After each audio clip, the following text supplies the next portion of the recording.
Bueno, mientras esperamos que se conecten sus compañeros, vamos dando inicio a la clase.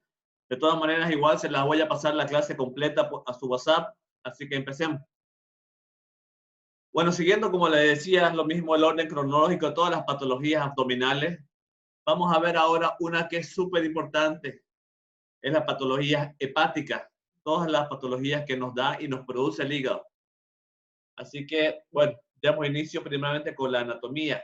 ¿Qué es el hígado? Sí. Para empezar, el hígado es el órgano más voluminoso, ¿ya? De todo el cuerpo. Cuando me refiero a más voluminoso, es el más grueso, más grande, no el más largo, digamos, ¿no? El más voluminoso se refiere. Formado por lobulillos hepáticos y todos estos son de 50.000 a 100.000 lobulillos que tiene el hígado en sí. ¿Cómo está dada la anatomía del hígado? Obviamente, por su vena central, por las placas de células hepáticas que son estas. Estos son los sinusoides, ¿ya? Todos estos, los sinusoides en medio de los sinusoides, todos los sinusoides. Dentro de las placas de células hepáticas tenemos que el espacio de Dice, que es el espacio que rodea, así como el pulmón tiene la pleura, el abdomen tiene el peritoneo, las partes de los lobulillos de los sinusoides tienen que el espacio Dice, que es lo que recubre.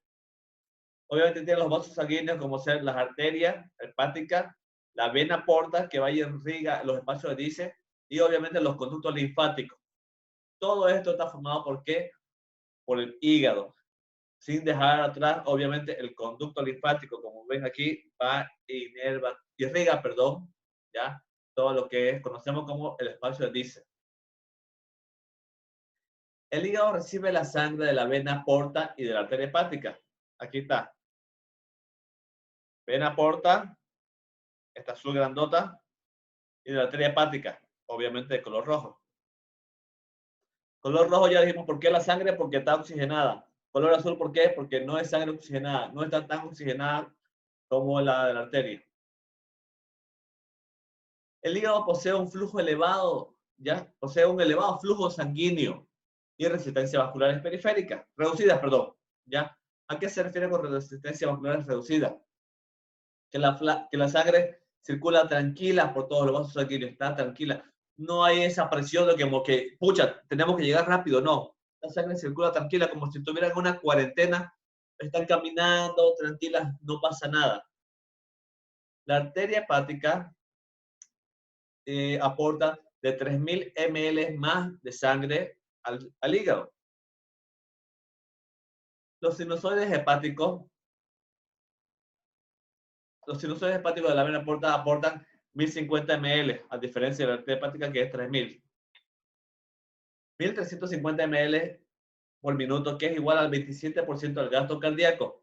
Acuérdense que cuando hablamos la parte cardiovascular, el gasto cardíaco, ¿qué es el gasto cardíaco?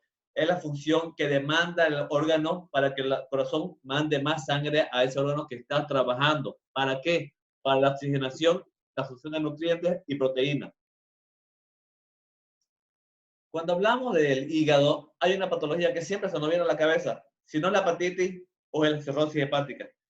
Entonces, la cirrosis hepática está dada por qué? Está dada por una esteatosis no alcohólica, que es la ENA, esteatohepatis no alcohólica. Otra es porque la ingestión de toxina. ¿Cuál toxina? El tetracloruro de carbono. Este tetracloruro de carbono, ¿qué produce? Produce enfermedades víricas, como ser cuáles. La hepatitis infecciosa. O sea, a razón de una cirrosis hepática nos puede venir por la absorción del tetracloruro de carbono, la hepatitis infecciosa. ¿Y esto qué nos conlleva? Nos conlleva a obstrucción o procesos infecciosos de la vía biliar. Cuando hablamos de la anatomía del hígado, vimos que por debajo de ella está la vesícula biliar, que viene de un conducto que es el conducto hepático común, que está en la arteria, que es la arteria biliar. Esta obstrucción es lo que nos da infecciones biliares.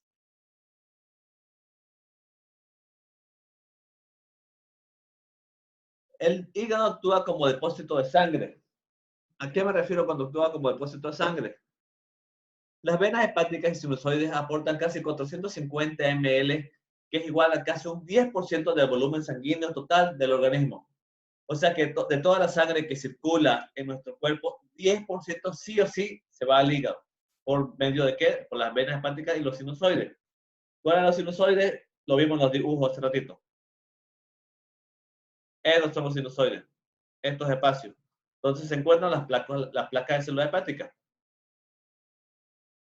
El hígado se expande y aloja 0,5 a 1 litro más de sangre que en las venas y sinusoides. ¿Cómo es el flujo linfático del hígado? Bueno, pues el flujo linfático que tiene el hígado es demasiado grande, es en exceso, podríamos decir.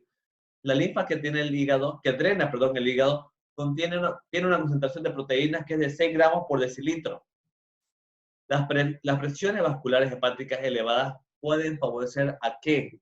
A la traducción del líquido del hígado y de los capilares portales hacia la cavidad abdominal. O sea que todas estas que del hígado y de los capilares portales que salen a la cavidad abdominal aporta bastantes proteínas y flujo linfático. La presión en las venas hepáticas, cuando hay este flujo linfático, se eleva de 3 a 7 milímetros de mercurio. El líquido casi plasma y duro contiene 80 a 90% de ¿qué? De las proteínas del plasma normal. Todo este flujo linfático contiene casi el 80% a 90% del plasma normal en la sangre. El flujo linfático del hígado se multiplica 20 veces y la traducción hepática aumenta. Cuando el flujo linfático aumenta en el hígado, obviamente la traducción hepática se va a elevar coadyuvante con la fase linfática. ¿Cómo se regenera el hígado? ¿Cómo se cura? ¿Cómo se protege en otras partes? La hepatectomía parcial o lesión hepática aguda. ¿Qué significa hepatectomía? Que es la lesión, o perdón, no es lesión. Cuando nosotros automáticamente, el cirujano, gastroenterólogo, entra a un procedimiento quirúrgico para sacar una parte o un lóbulo del hígado para hacer un trasplante. ¿Ya? Una vez hacemos un trasplante de los 9 cuadrantes que tiene el hígado, tranquilamente ese cuadrante va a poder ¿qué? Crecer nuevamente, desarrollarse en el otro humano, en el otro cuerpo que se ha hecho el trasplante, pero la parte que falta en el hígado de la persona que ha sido la donante, no pasa nada. Automáticamente se regenera. No quiere decir que como un lagarto, le cortas la cola y le vuelve a crecer al chupacoto, perdón, ¿no ves? No. ¿A qué me refiero que se regenera? Toda la lesión que ha sido lesionada automáticamente se autorregula, se cura, podríamos decir. Una hepatectomía parcial se estima el 70% al hígado. Cuando hacemos esta hepatectomía parcial, se elimina casi el 70% del hígado. No es una partecita nomás, casi el 70%, más de la mitad del hígado es lo que saca para hacer la transferencia al otro cuerpo, al receptor, se puede decir. Obviamente, sí, hay una cosa que no nos favorece a nosotros, que somos los donantes. Los hepatocitos disminuyen. Se reproducen, perdón. La hormona folículo estimulante también se da aquí en el hígado. Es producido por las células mesenquimáticas del hígado. Las citocinas y la interleucina 6, otras células o sustancias que se dan en el hígado. Factor de crecimiento transformante B, FGF. Citocinas secretadas por las células hepáticas. ¿Qué son estas citocinas secretadas por las células hepáticas? O sea, las células hepáticas secretan ¿qué? Citocina. ¿Y qué son las citocinas? Son inhibidores de la proliferación de los hepatocitos. Hablábamos aquí, hepatocitos se reproducen, ¿no ves? Pues gracias a quién? A la citocina. ¿Cuáles son las funciones metabólicas que tiene el hígado en sí? Pues el hígado en sí tiene bastantes funciones metabólicas, obviamente. Perdón. Una que es la glucogenia, otra que es la galactosa y fructosa en glucosa, la formación de productos del metabolismo de hidratos de carbono y el glucógeno.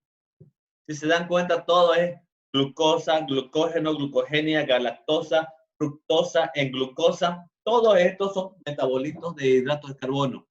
de carbohidratos, perdón. Pero, ¿qué es lo llamativo? Que todo es glucogenia, glucógeno, galactosa, fructosa en glucosa, formación de metabolismo de carbohidratos. Perfecto. ¿A qué me refiero? Que hay algo similar en todo esto. Que todos son, la mayoría, el 80% son azúcares. ¿A qué me refiero con azúcares? Que tranquilamente uno cuando está mal del hígado, cuando comió bastante y le está pateando el estómago, o consumieron muchas bebidas alcohólicas y están intoxicados, ¿qué es lo que hacen? Aparte de vomitar y sentirse mal. La persona que todavía está cuerda y tiene un poco conocimiento de la desintoxicación, ¿qué es lo que hace? Se va y se compra, ¿qué? Un suero dextrosa, que es azúcar. Si no sabe comprarse un suero dextrosa o no hay quien se lo coloque, ¿qué se compra? Se compra un dexaminoforte, que es un medicamento para el hígado. Si no tiene plata para comprarse un dexaminoforte, un suero dextrosa o glucosado, ¿qué es lo que hace? Va a la venta con sus 2 pesos, se compra un sobrecito de té, vuelve a su casa y se prepara un té con unas 10 cucharadas de azúcar. O si no tiene azúcar o no sabe hacer cómo es el té, se va a una venta y se compra un mocochinchi. ¿Por qué? Porque estos son dulces y funcionan como que desintoxicantes de las vías hepáticas. A eso es lo que me voy. Toda la producción de que hace el hígado, la mayoría son azúcares. ¿Qué es lo que nos dan azúcares? Nos dan la fuerza, las, las proteínas, nos dan la energía. ¿Para qué? Para nosotros seguir adelante y poder realizar nuestras labores cotidianas normales. Pero cuando tenemos el hígado afectado, estamos con déficit de glucosa, ya o estamos con intoxicación por causa alimenticia, alcohólica o cualquier lesión, ¿qué es lo que hacemos? Desintoxicamos ¿cómo? Con azúcar. Por eso tomamos el glucosamín, el dexamino, el suero glucosado, el suero dextrosa. A eso me refiero. Solamente es para que se correlacione todo lo que estamos hablando de metabolitos de hidrato de carbono.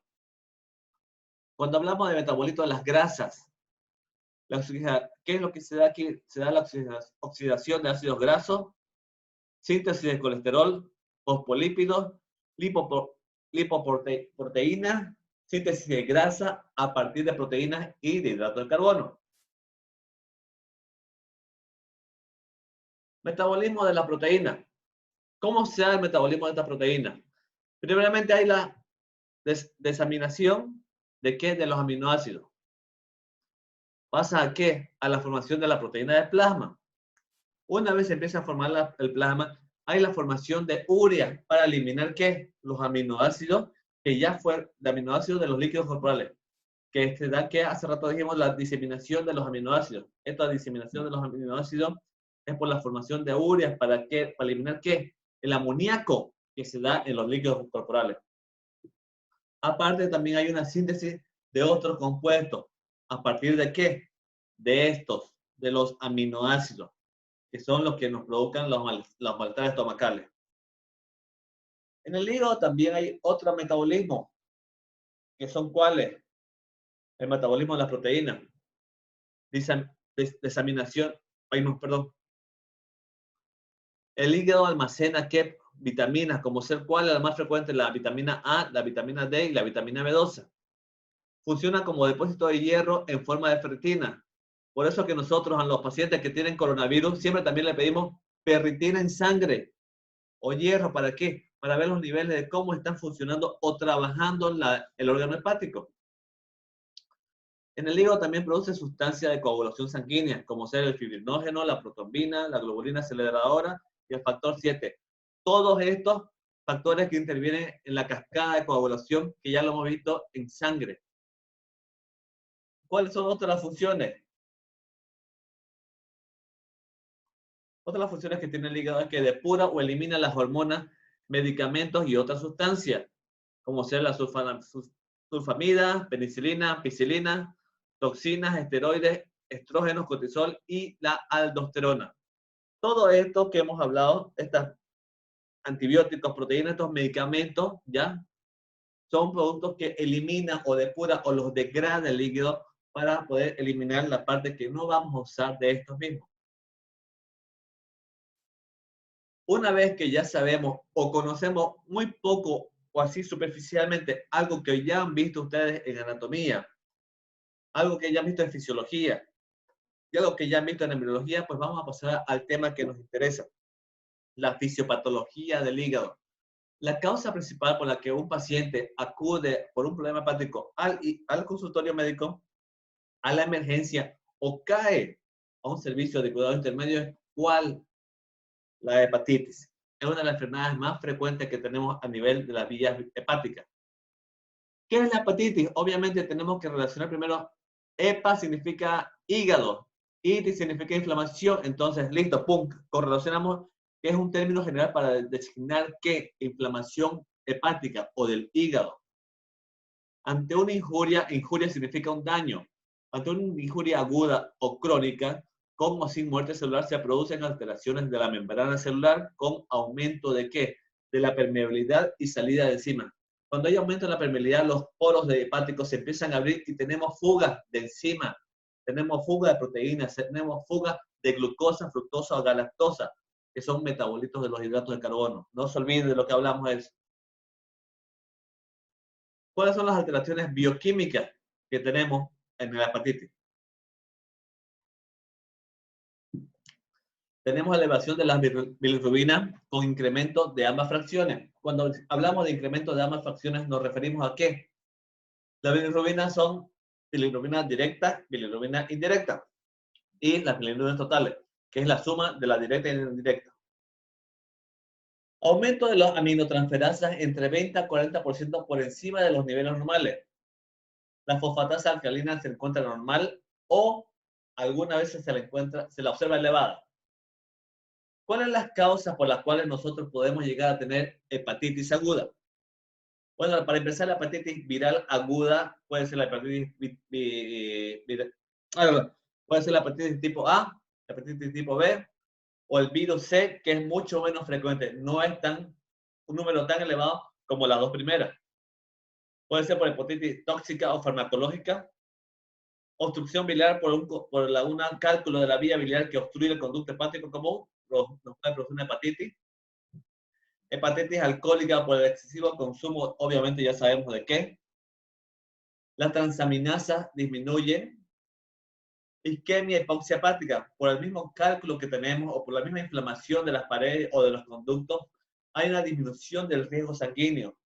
Y si hay una disminución del flujo sanguíneo, ¿qué es lo que no llega tanto? Sangre. ¿Y qué transporta la sangre? Oxígeno. Por ende, si no hay mucha sangre, si no hay mucho oxígeno en la sangre, ¿qué es lo que ocurre? Una hipoxia o una isquemia, que es la muerte del tejido.